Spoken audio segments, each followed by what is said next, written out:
I'm recording as well. All right, let's start. So I'll just read a quick definition. We'll take it from there.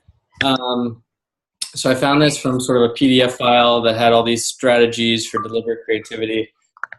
So what is creative thinking? Creative thinking is the process which we use to come up with a new idea. It is the merging of ideas that have not been merged before. New ideas are formed by developing the current ones within our minds. Our brains are self-organizing systems which catalog arising thoughts depending on what is already there.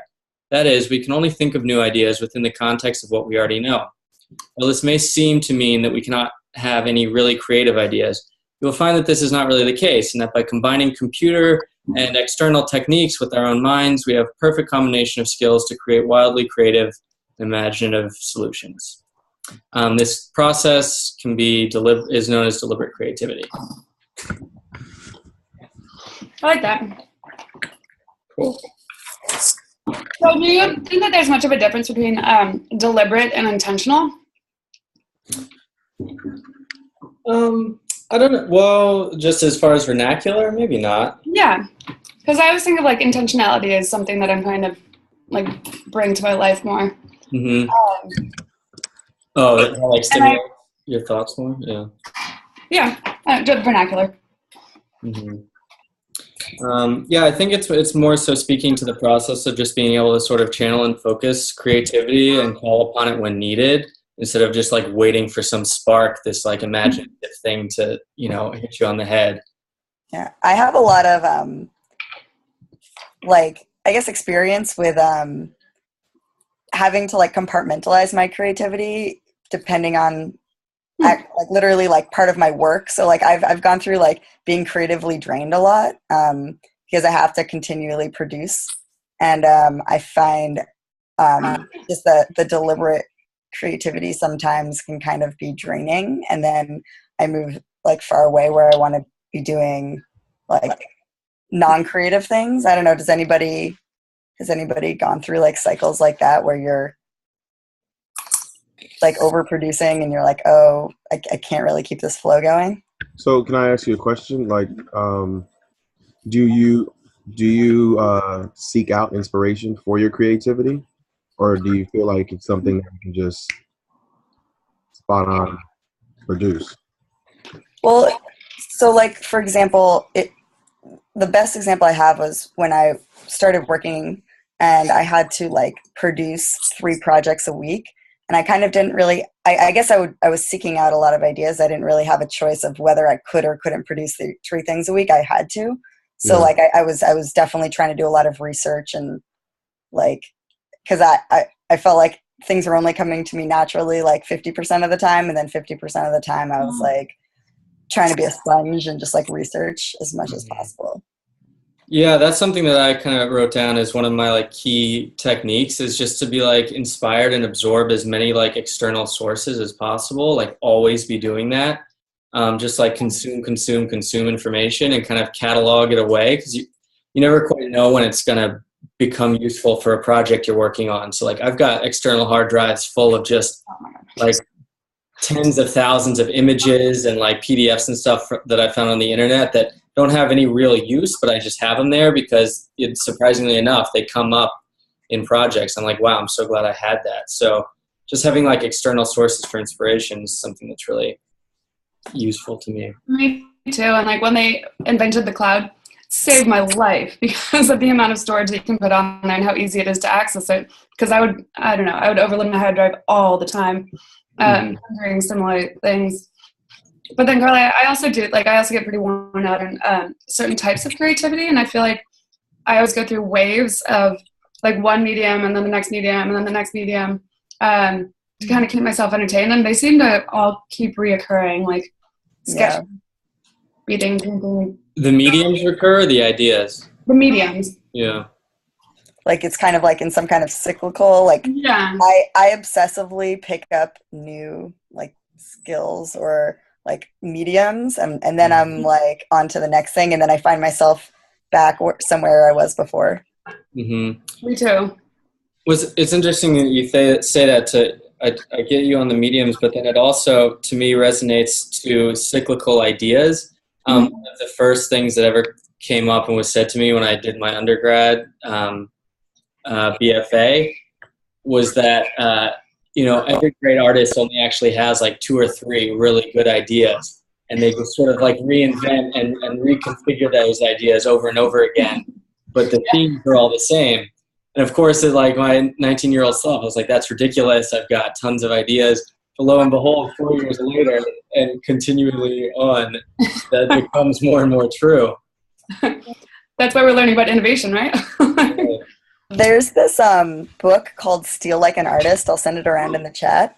But it's kind of like there's sometimes people spend too much time trying to think of original ideas when they maybe should try to think of how they can appropriate ideas that they've already seen. And I feel like people can get too caught up on trying to be like the first, and maybe like, I'll send it around. It's pretty cool. It was floating around my office for a while. It's a good book. And it also ties into sort of like post-conceptual theory that argues that like there is no such thing as an original idea anymore. Everything sort of already exists and has been done, and it's sort of this cross-cultural identity and memory that it's almost like what Kelsey was saying with the cloud, like the actual physical cloud to store ideas, but there's also maybe this like universal idea cloud that I think we all draw from as humans. Yeah. Oh, I like that. Well, that's kind of like channeling the divine in a way, if you know what I mean. Right, absolutely. Like, you're just tapping into something else. And I love that idea where it takes it off the shoulder of the artist. And I do think that the artist view is in there somewhere, but it's kind of like passing things through like a lens that the light, I don't know, that they put their own tint on it. Right. Yeah, I wrote down here, like, be the conduit, not the lone genius. Yeah, I love that. Like, So, I don't know. I really appreciate that idea. I want to jump in real quick because I wanted to join this conversation. We're talking about deliberate creativity, and I'm not a drawer, and I don't build things. And so for me, creativity comes from like conversations and insight. And I think there's a tremendous connection between insights and creativity and innovation. So a lot of times for me, my creative thoughts or my creative, whatever I write down comes from the questions that I ask and the responses that I get from people. I guess that's what's landed me in this program. So, I mean, for you guys, I guess, what do you guys ever have that sort of need for insight or thirst for insight to draw creativity? I know, Chris, you've talked about working in groups and sometimes having those conversations about the material or whatever you've researched or whatever. Those are the insights come from and help you, I guess, figure out where the next direction or step is. Mm-hmm. Totally. Yeah. So what are some of like the sources of inspiration we all draw from? For me, definitely collaboration, conversation is a major one. There's a pretty cool study talking about how like when the rise of coffee happened, like the 1650s in Europe, all these coffee shops, people all were starting to congregate in coffee shops and having suddenly this like group collaborative sessions, and like it just sparked this whole era of innovation. So I think that's really common, and like collaboration really is the core, in my opinion. What are some of the other sources that you guys draw from? I like. Oh, Neha, you should go.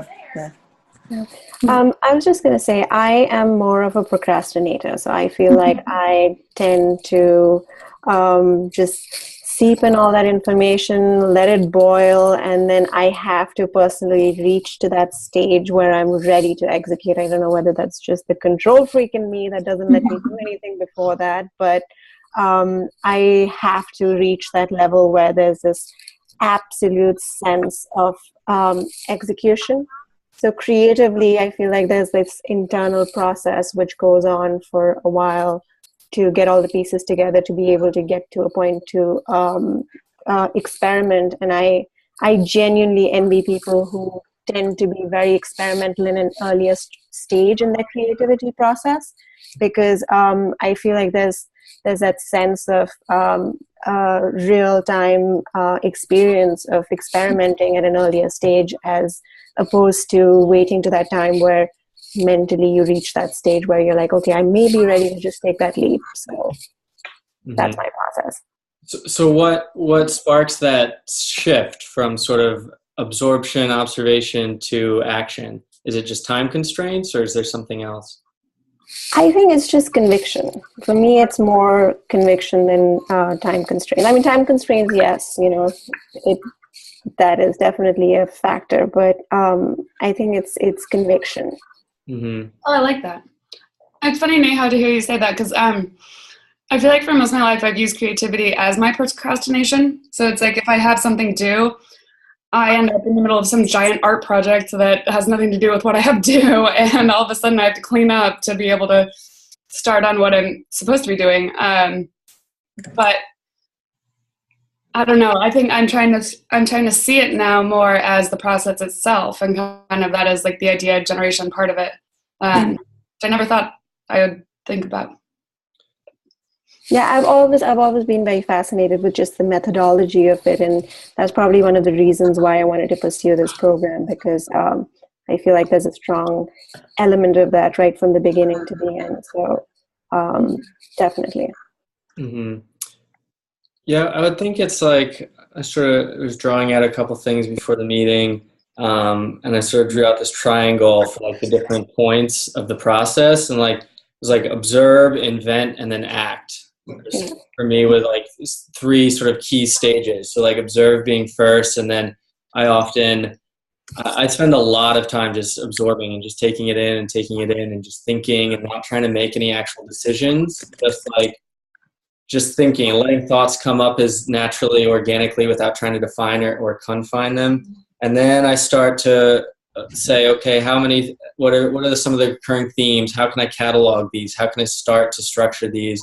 And that's sort of the invention stage, right? And how can I sort of start to think of new things and combine these ideas that are popping up? And then for me, last is action, which is always the hard part, actually, for me, is to actually get pen to paper or hands to computer type thing.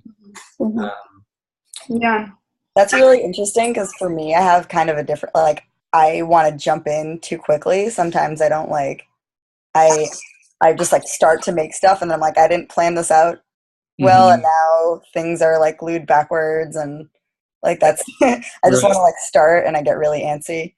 So does that play to your personality? Yeah. Because I think that's for me, that's sort of an insight of like with creativity and people. It's your personality is definitely connected to how you create. And things like that. Like for me, now you talk about procrastination. For me, it's like I'm very much a rebel. So I like to create things that are gonna like upset people or stir something up in people or make them scratch their heads.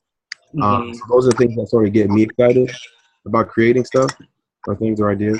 So that's important. I think having a motivation for like why do you want to create, is important. Yeah, I think that's big, and I think that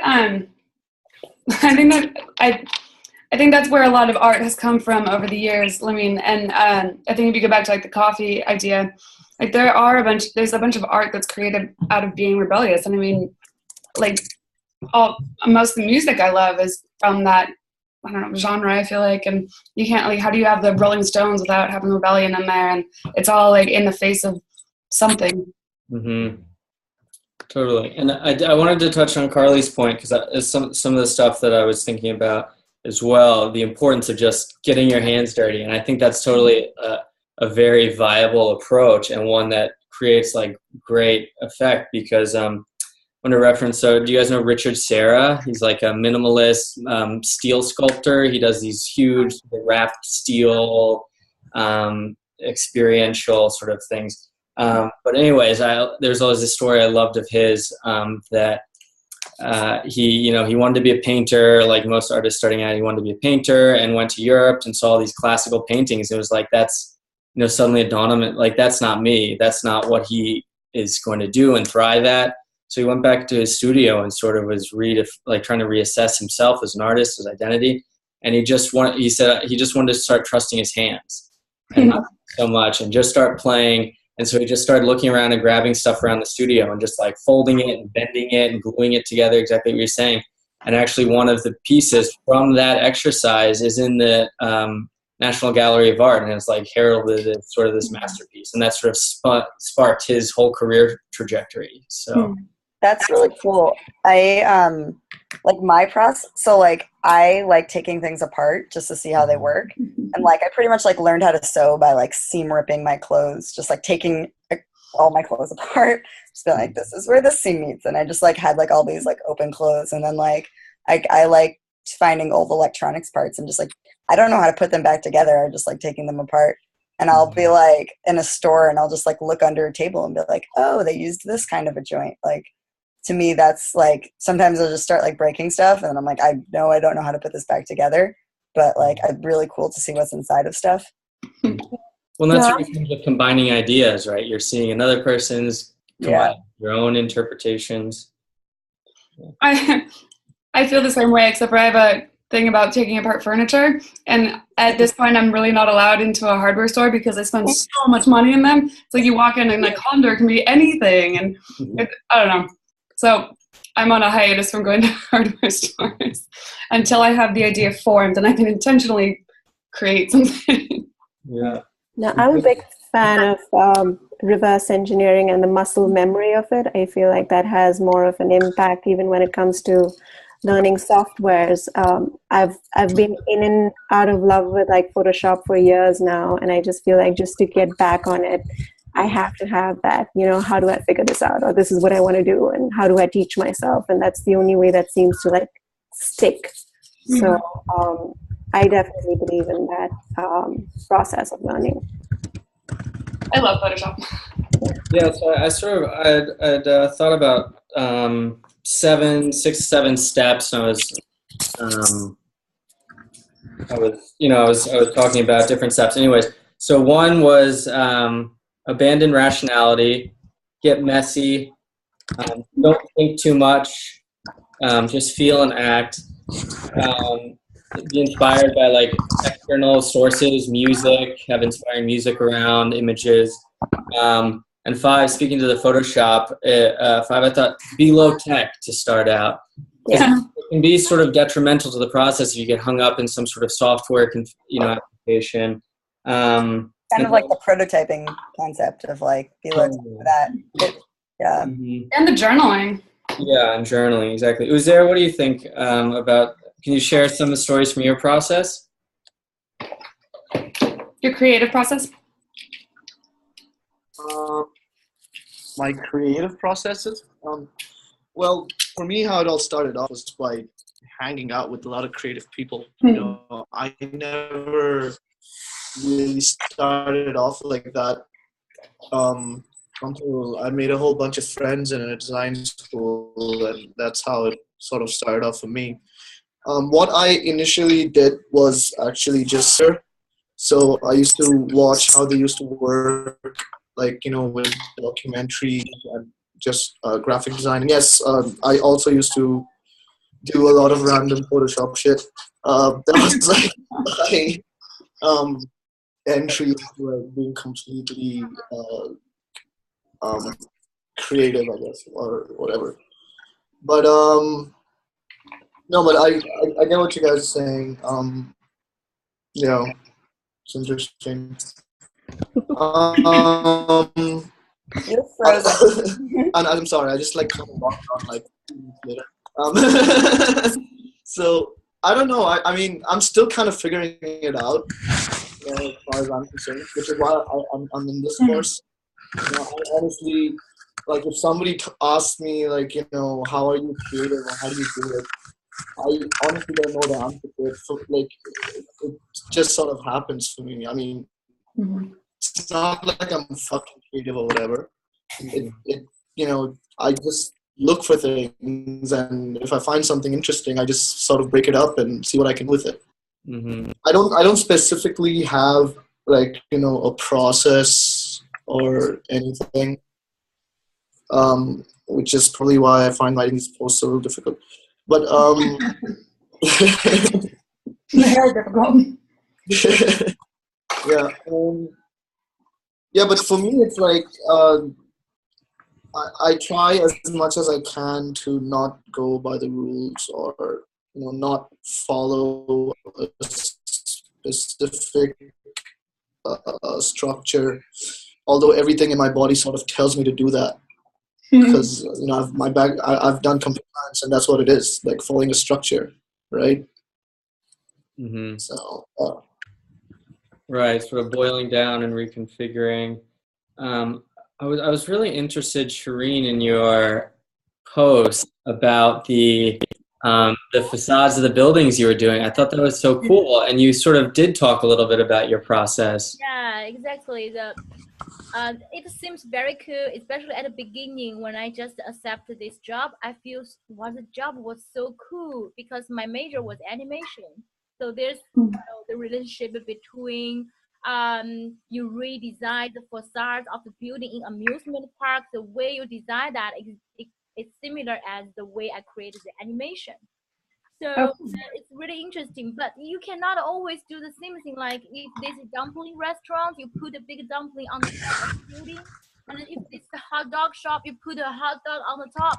It's all the same. So it's when you repeat, and copy that, then you feel a little bit tired. You need some more ideas. So and every time when I when I try to create something new, I need a very strong, heavy music.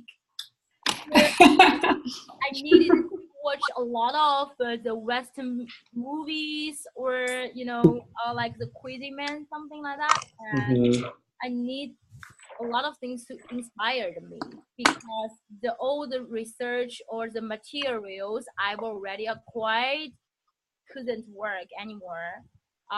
So yeah, but it's okay. That is why at the end of the 2010, I moved to another department, which is marketing.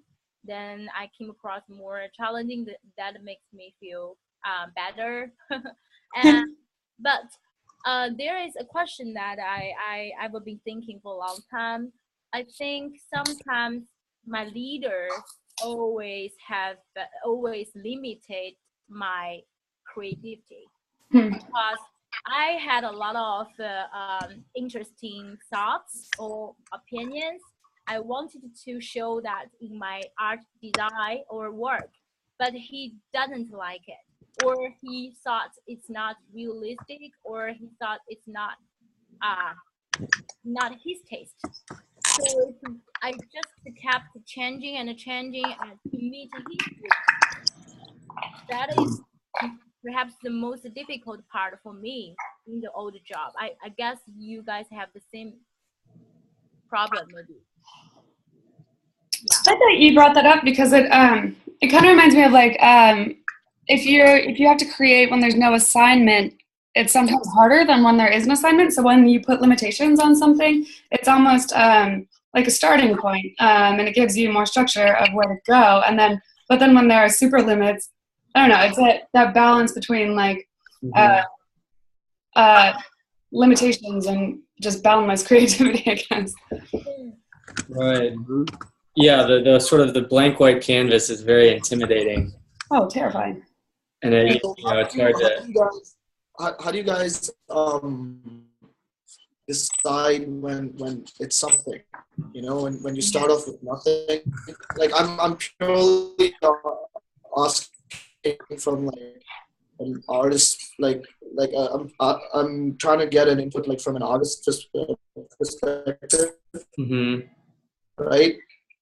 I mean, like when Kelsey talks about when there's limitations, it's easier because you sort of know what the boundaries are, and where you gotta stop. The ending point. So that's always been interesting for me, because when you don't have limitations, it's like nothing will ever be good enough, right? Yeah, it's always like that one moment where you feel it, and then you keep going. Yeah. And it's a step too far. But it'd be nice to know. I guess that's when the experimentation happens. And actually, just what Shireen said really inspired me. Do you guys mind? I have these small placards that have like questions pertaining to creativity, and we could just go around the room and you can just give me like a one sentence answer to it. It's just super quick, and I think it would be fun. Do you want to do this? Yes. Absolutely. Okay. You guys ready? Yes. Wait. One word answers? Yeah. One word or one sentence? One sentence, one word, whatever. Okay. I would say for me, I try to just embrace as many alternative perspectives as I can. And just, I think that's interesting that Shireen also mentioned Western movies as opposed to Chinese movies. Is just to see things from different viewpoints. And that can either be like figuratively trying to put my mind, empathize with different points of view, or literally actually like getting on the ground and seeing things from like down low or like climbing up something. So just changing perspective for me is always really Nice. I think for me it's curiously. Just bring curiosity to all of it and you'll find a lot of things. Mm-hmm. I would say chaotically, I guess. I have a tendency to start a lot of things at once and like tear through materials.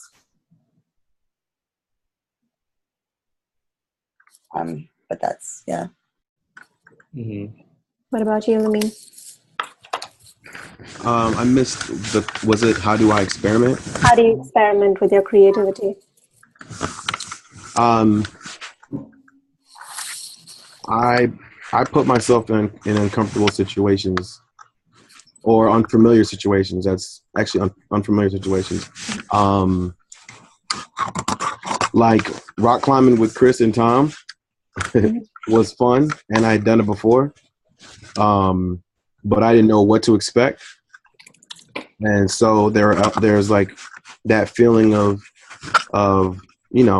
being uneasy, but that was a way for me to, I guess, to create, I guess, through a physical activity, which was fun. And then also bachata classes, which I've mentioned to people before, which I'm doing in the mission area. So just finding ways to kind of put myself in a different element. Is there?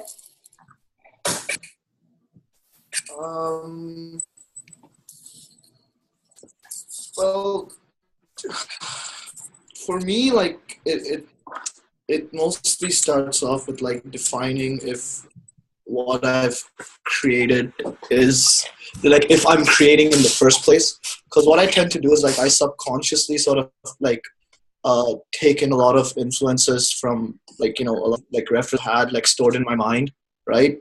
So for me to end up creating something completely new and something completely unique, like is really rare in a way. And I'm not saying it's a bad thing or whatever. It's just like I have to like accept it as input or substance or object for me to be like, all right, so this is what I created, right? But yeah, by my whole experimenting process sort of just it's based on trying to get as many inputs as I can from the people around me and from the people I think are like really experimental and creative in the first place. Right? And similarly, like Carly, I also like sort of do a lot of things at the same time and end up leaving a few things undone and losing focus on a lot of things. So yeah, I think that's good. Most of my experiments are unfinished. Nice. Eileen, what about you? My turn? Yeah. Okay. Since the movie and the music has been talked by Chris, I think there's another very important way that I tried and which is very helpful for me is every time my brain was really blocked, I'd like to talk to someone. It's nothing to do with my job, and they know nothing about animation and art and design. Like even my family member, grandmother, grandpa, something. Talk with them. They are so naive and know nothing about my job. Then ask them, what do you think of that? Usually they can give me some inspiration. That's really useful and helpful. That sounds like outsourcing. Like bringing in a third party to get a fresh perspective. Yeah, true. What about you, Neha?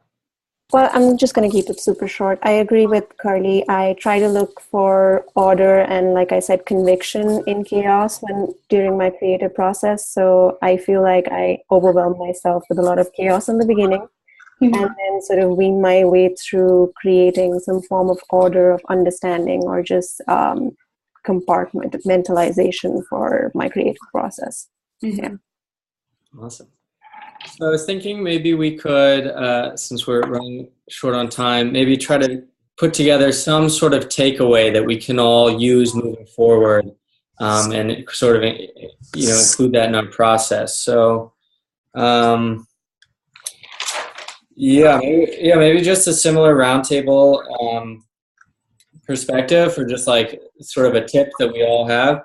So I'll start, and I would just say, get messy. On paper, physically, let go of order, and just trust your hand. Sometimes it's best not to think and just let your hand start doing something, and just let that process take hold of you.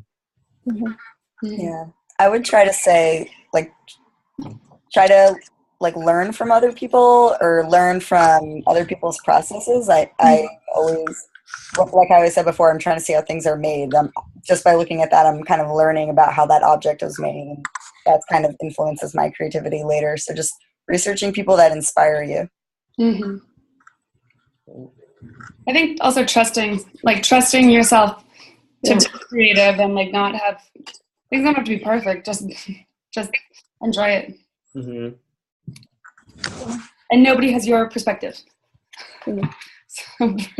So I would agree with you. I feel like it's necessary to take that free fall in the beginning to be able to completely immerse yourself in this and not necessarily expect or stress about the end goal right from the beginning. So it's good to just go into this and have an open mind. I would say be very unbiased about what you do. There's no don't worry about what's right and what's wrong, and don't worry about an order or or a system necessarily, right?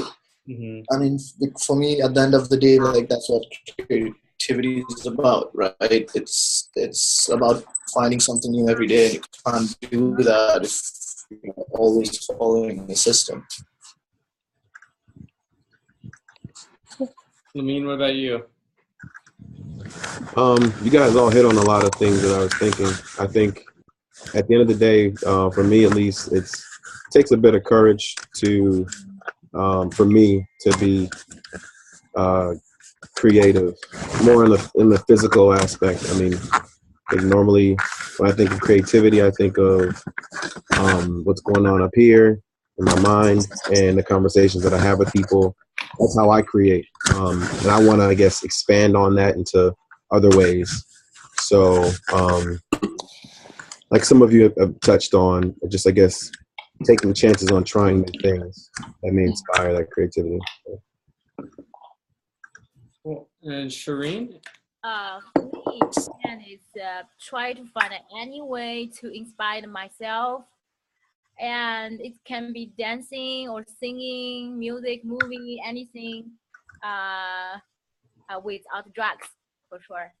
Because it's illegal in China. And and I have my suggestion about if your leader always limited your creativity, usually I will do two versions. One is I insist my Another one is I follow his pace.